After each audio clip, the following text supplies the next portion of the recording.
En la década de 1960 una figura oscura comenzó a ganar notoriedad en ciertos círculos esotéricos del sur de Chile.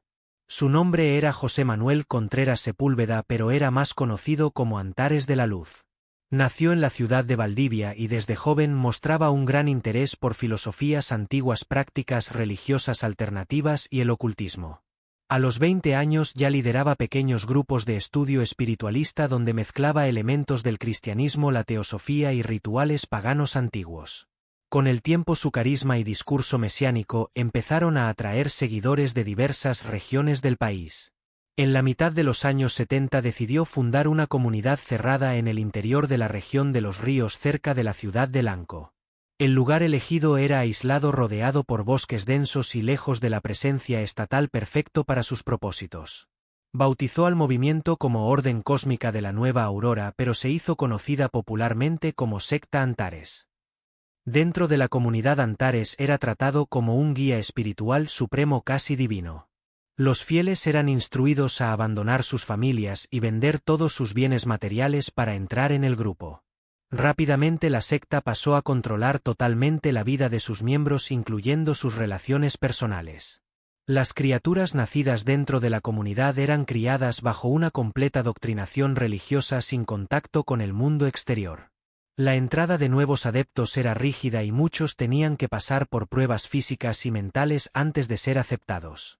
Mientras tanto, rumores comenzaban a circular entre los habitantes locales sobre prácticas extrañas realizadas durante la noche. Algunos testimonios anónimos daban cuenta de rituales con fuego, cantos en lenguas desconocidas y comportamientos extremadamente ritualísticos. Pero pocos imaginaban hasta dónde esa secta podría llegar.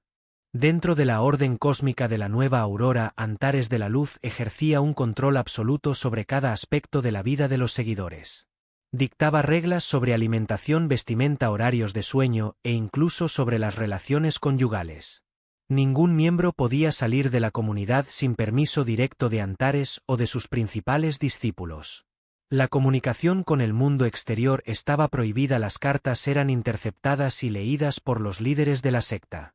Los niños eran educados en una escuela interna donde aprendían solamente lo que la doctrina permitía. Cualquier forma de desobediencia era castigada con trabajos forzados, aislamiento o purificación espiritual. Estas purificaciones incluían ayunos prolongados, exposición al sol por horas e incluso sesiones de meditación bajo temperaturas extremas. Los fieles eran convencidos de que sufrir formaba parte del camino hacia la iluminación cósmica prometida por Antares. Con el tiempo muchos perdieron contacto con sus identidades originales, asumiendo nuevos nombres dentro de la secta. Los miembros más antiguos eran encargados de vigilar a los recién llegados, reportando cualquier comportamiento sospechoso. La vigilancia constante generaba un clima de miedo, pero también de dependencia emocional entre los adeptos. Algunos llegaron a afirmar que Antares tenía poderes especiales como predecir eventos futuros o curar enfermedades. Esas historias eran difundidas entre los fieles, fortaleciendo aún más su imagen mesiánica. Mientras tanto, las autoridades locales ignoraban lo que sucedía allí, creyendo que se trataba solo de una comunidad religiosa excéntrica. Pero pocos sabían que detrás de las paredes de la colonia cósmica prácticas aún más sombrías estaban siendo realizadas. Durante los años 80 los habitantes cercanos a la comunidad comenzaron a reportar sonidos extraños durante la noche. Gritos ahogados, cantos repetitivos y explosiones de fuego fueron escuchados varias veces en el bosque próximo. Un cazador local afirmó haber visto luces intensas provenientes del interior del bosque parecidas a antorchas encendidas. Él dijo haber observado figuras humanas bailando en círculo con ropas largas y máscaras grotescas. Cuando intentó acercarse, oyó voces amenazadoras pidiéndole que huyera inmediatamente. El temor comenzó a crecer entre los habitantes de Lanco, quienes evitaban pasar cerca de la propiedad de la secta. En 1983, una niña que había escapado de la comunidad fue encontrada vagando por las calles de Valdivia. Ella hablaba de rituales nocturnos donde adultos bebían líquidos rojos y niños eran obligados a participar. La niña lloraba al recordar una vez en que tuvo que tocar un animal muerto antes de comer. A pesar de los testimonios, las autoridades no prestaron atención, clasificando a la niña como perturbada. Pero otras criaturas comenzaron a desaparecer misteriosamente tanto dentro como fuera de la secta. Algunos padres de la propia comunidad reportaban que hijos pequeños desaparecieron tras ceremonias nocturnas. Cuando preguntaban eran silenciados o amenazados de expulsión y condenación espiritual. Rumores de sacrificios humanos comenzaron a circular en redes clandestinas de información chilenas. Y pronto una tragedia conmocionaría al país entero. El día 23 de octubre de 1986, una mujer embarazada llamada Lucía Rojas entró en trabajo de parto dentro de la comunidad. Había sido convertida desde joven y juraba lealtad absoluta a Antares de la Luz. Sin embargo, su hijo, un niño, nació prematuro y débil, exigiendo cuidados médicos urgentes. A pesar del riesgo de vida, Antares ordenó que el bebé permaneciera dentro de la secta. Afirmó que el niño sería utilizado en un ritual especial previsto hace meses por el oráculo celestial. Lucía suplicó por ayuda médica, pero fue sedada e impedida de ver a su propio hijo. En la madrugada siguiente, miembros de la élite de la secta condujeron al bebé hasta un altar improvisado en el bosque. Allí, con Antares en el centro, iniciaron un ritual con cánticos en latín y lenguas inventadas. El bebé fue colocado en una hoguera viva mientras todos observaban en silencio y reverencia. Testigos dijeron que el niño aún respiraba cuando fue lanzado a las llamas. Algunos gritaron palabras como renacimiento y ascensión espiritual durante la ejecución. Tras el ritual, los restos mortales fueron enterrados en una fosa común sin identificación. Días después, Lucía despertó y descubrió que su bebé había ido al cosmos. Cuando cuestionó el paradero del niño, fue torturada psicológicamente por días.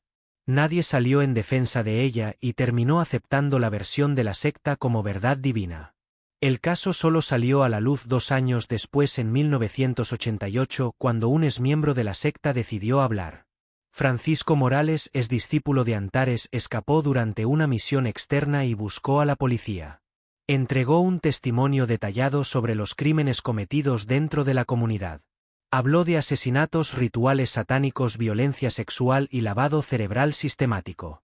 El principal foco de su denuncia fue el ritual en que un bebé fue quemado vivo. Inicialmente la policía dudó, pensando que intentaba librarse de otros problemas. Pero Francisco presentó pruebas, mapas del área, fotos de rituales y testimonios escritos. Una investigación secreta fue iniciada con agentes infiltrándose en la comunidad como nuevos fieles. En pocas semanas los agentes recopilaron información escalofriante sobre la rutina de la secta. Confirmaron que los niños eran separados de sus padres y sometidos a prácticas extremas. También vieron cómo los alimentos eran escasos y distribuidos según la fidelidad espiritual. Filmaron fragmentos de rituales nocturnos, incluyendo invocaciones demoníacas y sacrificios de animales. Las imágenes fueron entregadas a la prensa y rápidamente se viralizaron en el país. El caso ocupó portadas nacionales e incluso tuvo repercusión internacional en algunos periódicos europeos. Presionado por la opinión pública, el gobierno chileno decidió actuar. En marzo de 1989, una fuerza especial de la Policía Federal chilena partió hacia la comunidad. El plan era entrar discretamente, evitar conflictos y rescatar a los miembros contra su voluntad. Decenas de agentes armados rodearon la propiedad al amanecer sin dar oportunidad de escape. Al irrumpir en el lugar, encontraron a cientos de personas en estado de choque y confusión. Muchos creían que la policía venía a castigarlos por haber abandonado la fe en Antares. El líder de la secta, sin embargo, ya esperaba una operación así y se había preparado. Huyó horas antes, dejando solo algunas instrucciones garabateadas en papel viejo. Los niños fueron los primeros en ser rescatados con equipos médicos y psicológicos en el lugar. Muchos de ellos apenas sabían hablar o reconocer objetos comunes del mundo moderno. Los adultos fueron llevados a interrogatorios donde revelaron la dimensión del horror vivido. Algunos confesaron haber participado directamente en los rituales, incluyendo el sacrificio humano. Se encontraron diarios personales con registros de fechas, nombres y descripciones de los rituales. Entre los documentos había anotaciones sobre el bebé quemado y otros casos nunca revelados. El lugar fue sellado y convertido en zona de investigación criminal permanente. Desde ese momento, Antares de la Luz se convirtió en un fugitivo de la justicia chilena. Durante meses la policía recorrió todo el sur de Chile en busca de Antares de la Luz. Varias pistas surgieron, pero todas llevaban a lugares falsos o a personas que mentían por miedo. Algunos exmiembros afirmaron que había huido a Argentina escondiéndose en otra secta. Otros sugirieron que usaba identidades falsas y viajaba constantemente entre países vecinos. En 1991 un informante reveló que Antares estaría en un rancho en el norte de Argentina. Agentes chilenos y argentinos unieron fuerzas y organizaron una operación sorpresa. Al llegar al lugar encontraron a un hombre idéntico a Antares predicando ante un grupo de fieles. Resistió la detención e intentó incendiar el galpón donde estaba, pero fue contenido. Llevado de vuelta a Chile, Antares enfrentó un juicio histórico en los tribunales chilenos. Se reunieron cientos de pruebas, testimonios de sobrevivientes y vídeos confiscados de la secta. El juicio duró más de 2 años y tuvo cobertura nacional en todos los canales de televisión. Antares negó todas las acusaciones y declaró estar cumpliendo órdenes superiores del cosmos. Sus abogados intentaron alegar locura mental, pero el tribunal rechazó la defensa. En 1993 fue condenado a prisión perpetua por múltiples homicidios y crímenes contra la humanidad. Hasta hoy muchos consideran este juicio uno de los más impactantes en la historia judicial chilena. Después de la caída de la secta, los sobrevivientes enfrentaron grandes dificultades para reintegrarse a la sociedad. Muchos tenían traumas profundos, trastornos mentales y dificultad para entender el mundo moderno. Centros de apoyo psicológico fueron creados especialmente para ayudar a estas víctimas. Grupos de terapia colectiva reunieron a exmiembros para compartir historias y reconstruir sus identidades. Algunos lograron recuperar contacto con familiares perdidos décadas atrás. Otros prefirieron mantenerse alejados sintiendo vergüenza o miedo del juicio social. Los niños que crecieron dentro de la secta necesitaron aprender a leer, escribir y usar tecnología. Muchos tardaron años en entender conceptos básicos como dinero, política y libertad. Hoy algunos exmiembros lideran movimientos de concientización contra cultos y manipulación mental.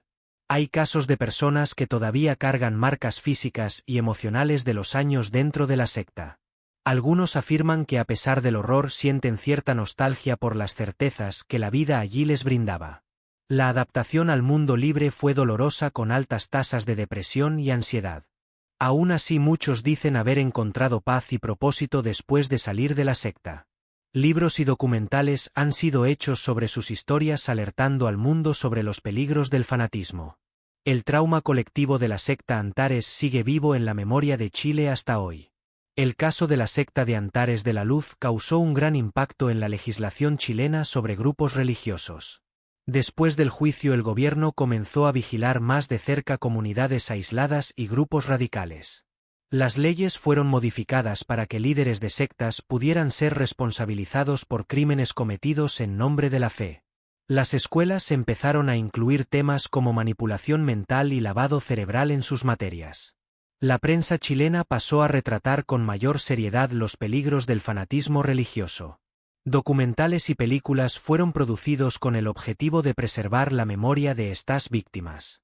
Un memorial fue erigido en Valdivia en homenaje a los niños que perdieron la vida en la secta.